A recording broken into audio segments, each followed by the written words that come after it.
गोमती स्तुति। मातर्गोमति तावकी न पयसां पूरेषु मज्यन्ति ये तेन्ते दिव्यविभूतिसूतिसुभग स्वर्लोकसीमान्तरे वातान्दोलितसिद्धसिन्धुलहरी सम्पर्कसान्धीभवन् मन्दारद्रुमपुष्पगन्धमधुरं प्रासादमध्यासते आस्तां कालकराल कल्मषभयाद्भीतेव कार्श्यङ्गता मध्ये पात्र मुदूटसैकत बराकीर्णाव शीर्णामृता गंगा वा यमुना नितान्तविषमां काष्ठां समालम्बिता मातस्त्वं तु समाकृतिः खलु यथार्थपूर्वं वरीवर्तसे याव्यालोलङ्गतरङ्गबाहु विकसन्मुग्धारविन्दे क्षणं भौजङ्गी गतिमातनोति परितः साध्वी पराराजते पीयूषादपि मधुरी मदिक्कयत्यान्तरा दुदाराशाय सास्मत् पातकसातनाय भवता स्तोत्रवत् गोमती कुम्भाकारमुखी करोषि कुहचित् क्वार्पर्ध चन्द्रां कृतिं दत्से भूतलमानयिष्ट घटनामालम्बसे कुत्रचित् अन्तः क्वाचपि तडागवर्तनतया सिद्धाश्रमं श्रूयसे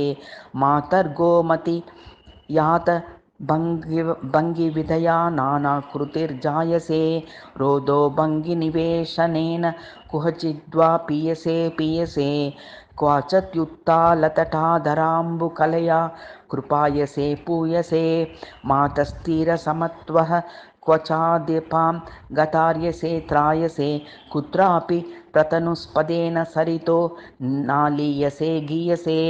तानासन्नतरानपि चितिरुहो याः पातयन्ति क्षणात् तस्वार्तो गुणकीर्णवर्णघटनान्येन सङ्गच्छतां गोमन्ताचलधारिके तव तटे तुद्युल्लतापादपे सद्यो निवृत्तिमेति भक्तजनता तामैहिका मुष्मिकीं एतत्तापन तापतप्तमुदकं माबूदि तीवान्तिके माद्यत्पल्लवतल्लजद्रुतमतिथि यत्रातपत्रायते मातः शारदश्चन्द्रमण्डला गलत्पीयूषपूरायिते शय्योत्थाय मजस्रमाह्निककृते त्वां बाढमभ्यर्थे एकं चक्रमवाप्य तत्रा भवतो